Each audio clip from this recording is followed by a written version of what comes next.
Hai guys, apa kabar? Semoga kita semua dalam keadaan baik ya.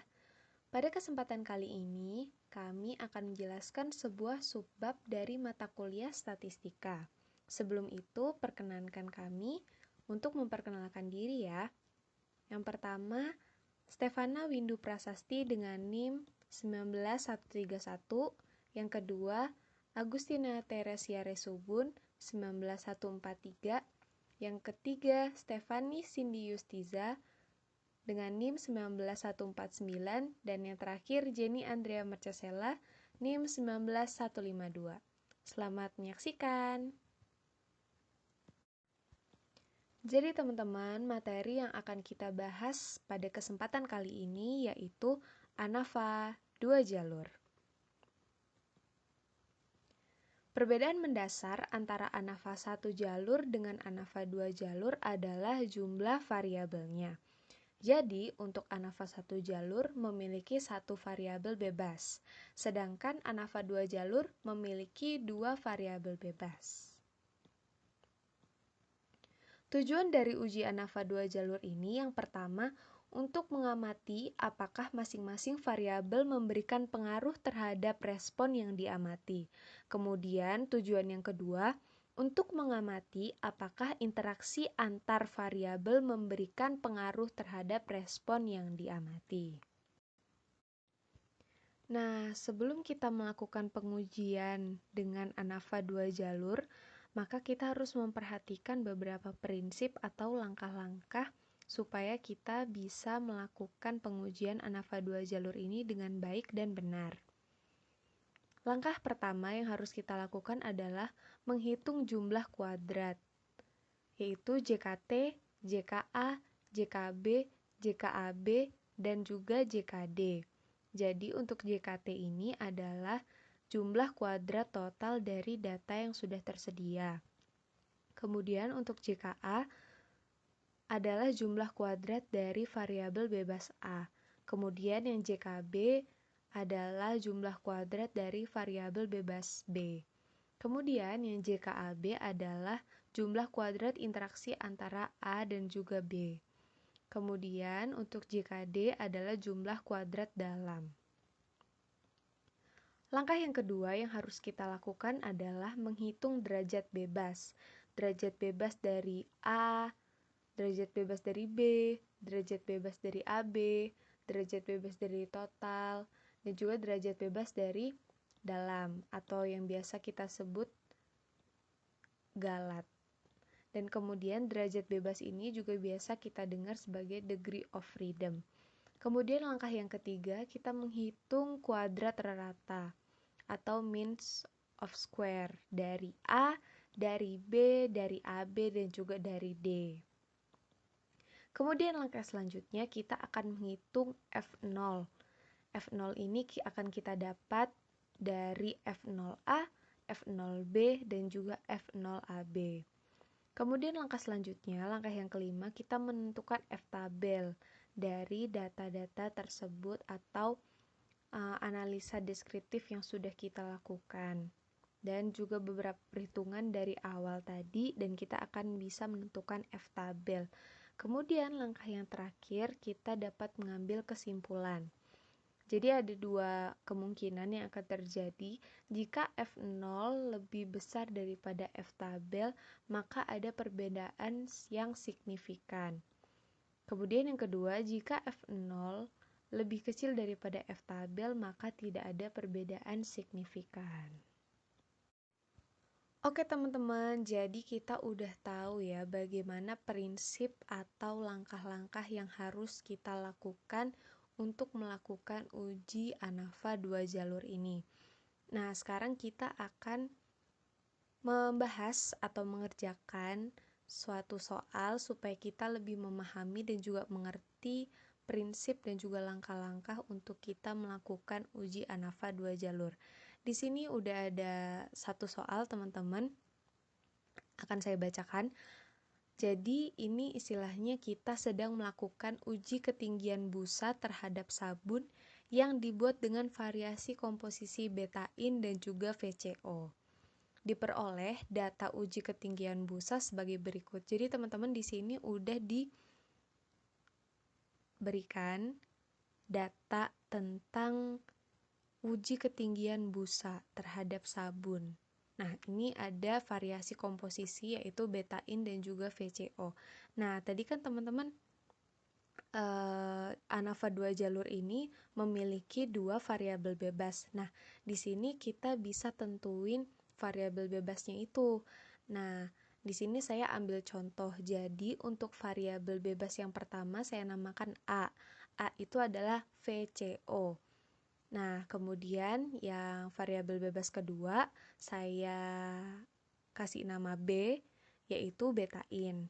Nah, lalu teman-teman di variabel bebas ini ternyata dia memiliki subvariabel. Nah, untuk VCO sendiri memiliki subvariabel yang pertama yaitu VCO 7,5%, kemudian yang kedua VCO 12,5%.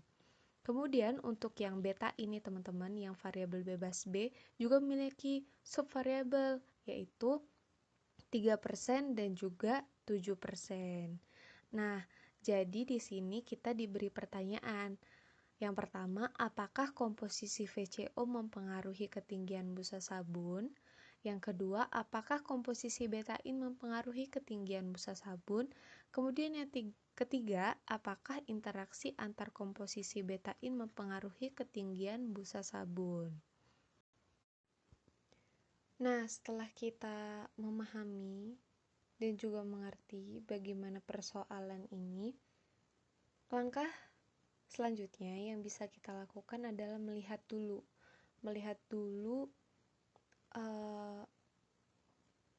letak dari variabel bebas A1, variabel bebas A2, variabel bebas B1 dan juga B2 dan interaksi antara keduanya. Nah, jadi teman-teman, kita bisa dilihat di soal ini ya, di tabel di soal ini. Kita mau tahu A1. A1 itu kan VCO 7,5%. Nah, jadi daerah dari A1 ini, variabel bebas A1 ini itu ada di sini, teman-teman. Nah, lalu untuk yang variabel bebas A2 yang di VCO 12,5%, daerahnya itu yang ada di sini. Oke, kita lanjut ke yang variabel bebas B, yang betain ya. Betain itu yang ini. Jadi untuk betain yang pertama itu kan yang 3%. Nah, yang 3% berarti sebaran datanya itu ada di sini. Kemudian untuk betain yang 7% atau yang B2, yang daerah B2 itu ada di sekitar sini. Nah, gitu teman-teman. Jadi, kita kan juga disuruh untuk melihat apakah ada interaksi antar komposisi betain yang mempengaruhi ketinggian busa sabun. Jadi, komposisi antar betain dan juga VCO ya ini teman-teman maksudnya. Nah, jadi kita juga harus mengetahui adakah interaksi kan. Nah, jadi di sini di tabel ini itu juga ada bagian-bagian kecil. Nah, jadi bagian-bagian kecil itu seperti ini. Yang pertama ini. Ini kan tadi A1. Daerahnya A1. Tapi yang 7,5% tapi juga dipengaruhi dengan yang 3% dari betain. Nah, jadi untuk kotak yang ini itu adalah daerah dari A1 dengan B1. Nah, lalu untuk yang di sampingnya, yang untuk VCO 12,5% atau yang kita sebut tadi A2, dipengaruhi oleh betain 3% yaitu B1, itu kita bisa sebut daerahnya ini adalah A2B1. Untuk selanjutnya, kita ke bawah nih ya teman-teman, yang betain 7%. atau yang kita sebut tadi ini ya, B2 ya. Nah, B2 yang dipengaruhi oleh VCO yang 7,5%. Nah, jadi untuk daerah yang ini teman-teman, untuk daerah yang ini itu kita bisa sebut daerah A1B2. Ya. Kemudian teman-teman, untuk yang sebelahnya lagi itu adalah daerah yang dipengaruhi oleh VCO 12,5% dan juga betain 7,7%, maaf. Jadi di daerah yang ini kita bisa sebut daerah A2B2. Seperti itu teman-teman. Nah, lalu untuk mempermudah kita melakukan perhitungan selanjutnya, ada perhitungan jumlah kuadrat kan tadi, terus ada degree of freedom, kemudian ada means of square, terus ada F hitung dan juga F tabel. Nah, kita bisa merangkum atau menyederhanakan. Nah, menyederhanakan tabel atau data ini menjadi tabel sebagai berikut. Nah, teman-teman, jadi langkah selanjutnya kita akan menganalisis deskriptif data-data tadi yang udah kita ketahui bagian-bagiannya ya teman-teman. Nah, jadi langkah pertama kita lebih baik melakukan analisis deskriptif dari interaksi dulu, interaksi antar VCO dan juga betain. Jadi untuk bagian A1B1 didapat N sama dengan 5. Jadi jumlah datanya ada 5 dan sigma X-nya atau kita bisa menjumlahkan semua data yang ada di bagian A1B1 mendapatkan hasil 6,5 dengan min-nya sama dengan 1,3. Nah, lalu untuk selanjutnya di bagian A2B1 kita bisa lihat juga datanya jumlahnya ada 5, sigma X-nya 17,8 dan min-nya 3,56. Lalu kita lanjut ke daerah yang A1B2, teman-teman. Nah, jadi di sini bisa kita lihat juga jumlah datanya ada 5, sigma X-nya 13,1 dan min-nya didapat 2,62. Lalu kita lanjut ke daerah A2B2, kita juga bisa lihat bahwa datanya ada 5, jumlah datanya ada 5, lalu sigma X-nya kita dapat 30,7 dan min-nya 6,14 gitu teman-teman. Nah, terus analisis deskriptif yang harus kita lakukan juga nggak cuma di bagian-bagian ini aja, bagian-bagian kecil A1B1, A2B2 atau A1B2 dan juga A2B1. Kita juga harus menentukan analisis deskriptif dari yang besar. Jadi variabel bebas yang A1 sendiri, A2 sendiri, B1 sendiri, dan juga B2 sendiri. Seperti itu teman-teman. Nah, jadi untuk yang daerah A1 tadi kan dari yang 7,5% ini ke bawah. Nah, kita bisa dapat kalau jumlah datanya ada 10 dan sigma X-nya dalam A1 kita bisa dapat 19,6. Itu. Lalu selanjutnya kita juga bisa lihat di yang A2, jumlah datanya di A2 ada 10, sigma X-nya dalam A2 ada 48,5. Itu. Nah, lalu kita beralih ke variabel bebas yang B.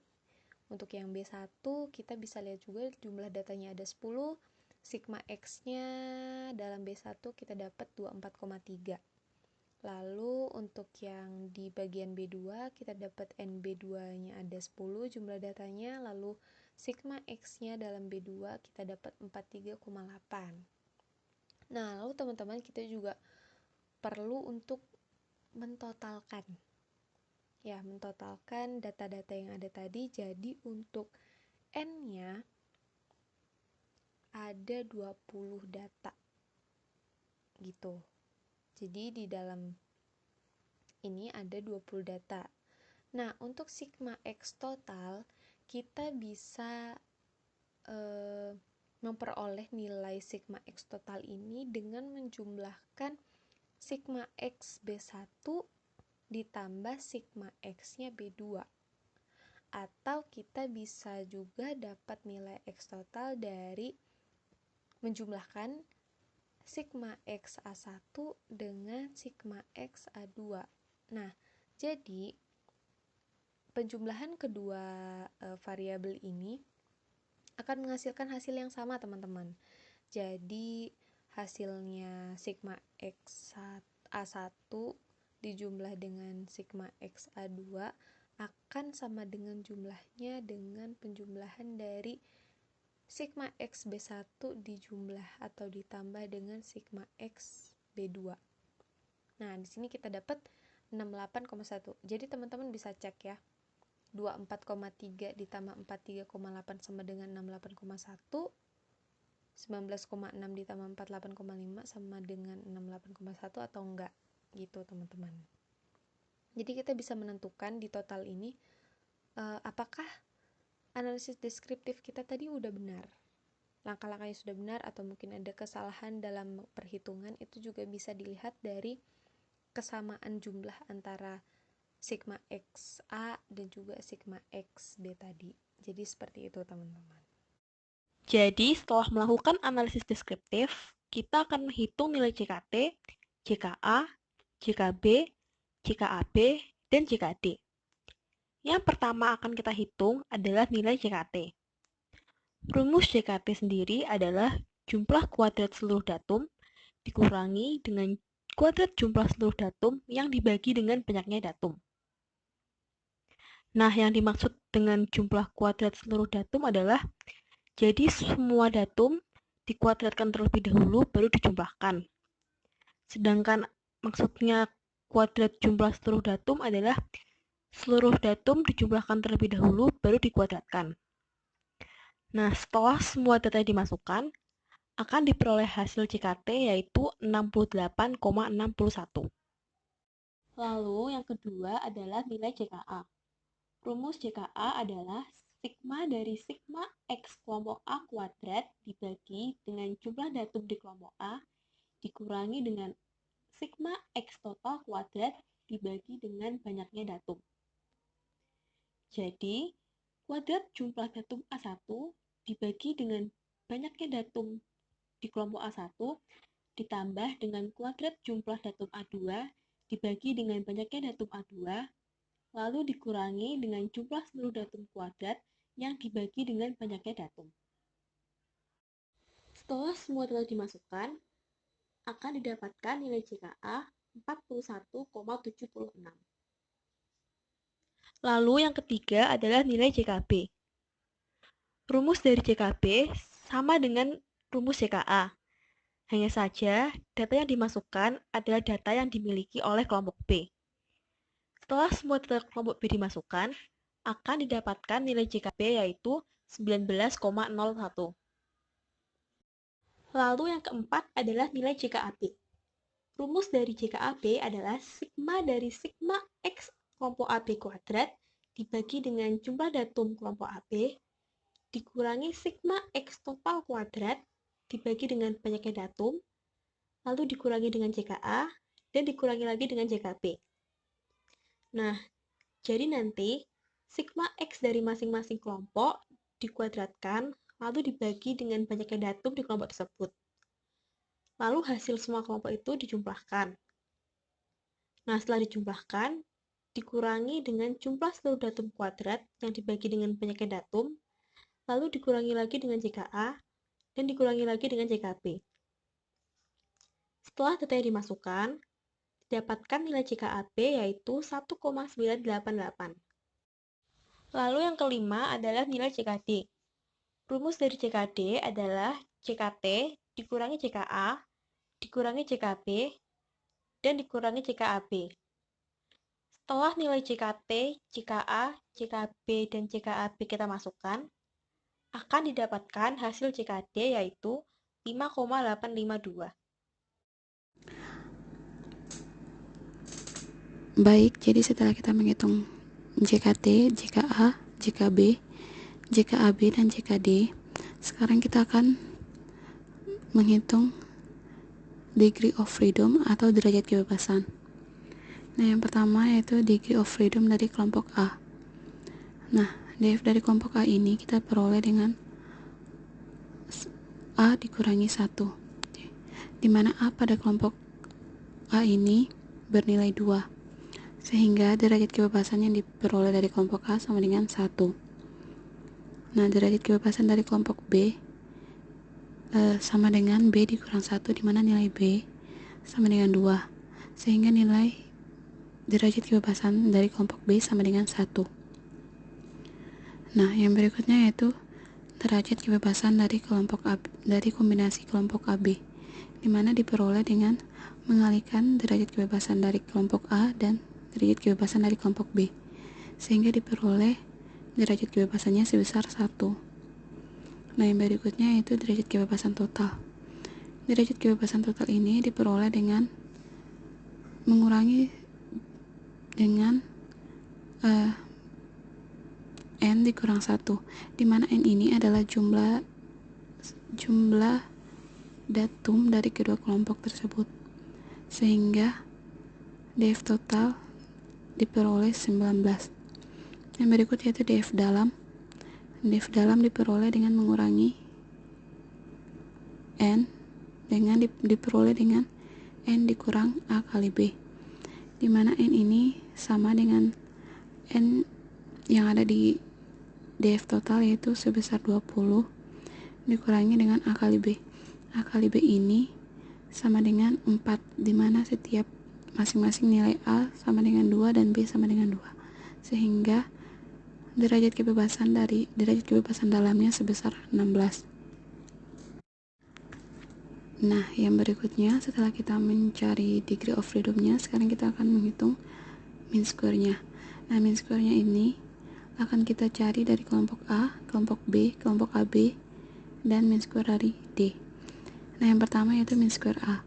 Mean square A diperoleh dengan jika A dibagi dengan DF dari DF kelompok A, di mana diperoleh hasil sebesar 41,76.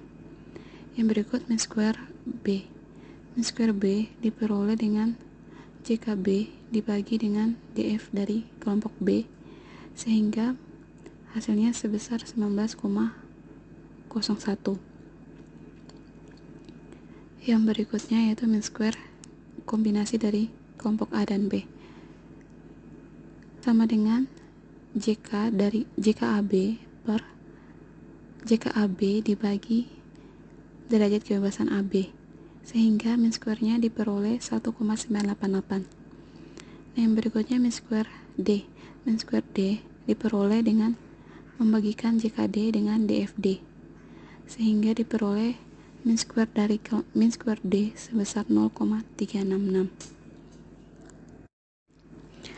Nah, setelah kita menghitung mean square, sekarang kita akan mencari F hitung dari masing-masing kelompok serta kombinasi kelompok A dan B. Nah, yang pertama yaitu F hitung dari kelompok A. F hitung dari kelompok A diperoleh dengan membagikan mean square kelompok A dengan mean square D. Nah, di mana diperoleh hasil 114,1.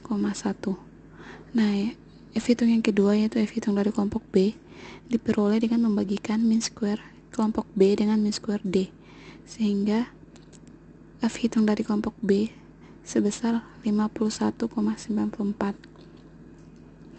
Nah, selanjutnya yaitu F hitung dari kombinasi kedua kelompok, yaitu F hitung dari kelompok A dan B. Cara mendapatkannya yaitu dengan membagikan mean square AB dibagi dengan mean square D, sehingga hasil yang diperoleh sebesar 5,432. Nah, setelah kita mencari F hitung, sekarang kita akan mencari F tabel, di mana F tabel ini akan digunakan untuk dibandingkan dengan F hitung. Nah, di sini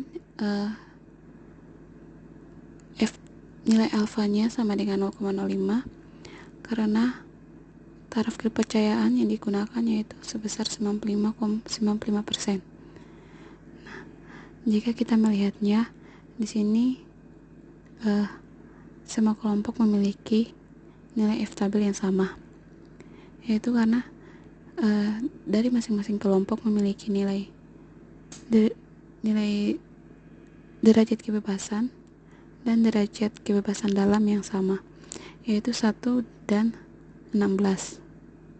Sehingga nilai dari F-tabel untuk semua kelompok serta kombinasinya sama, yaitu sebesar 4,49.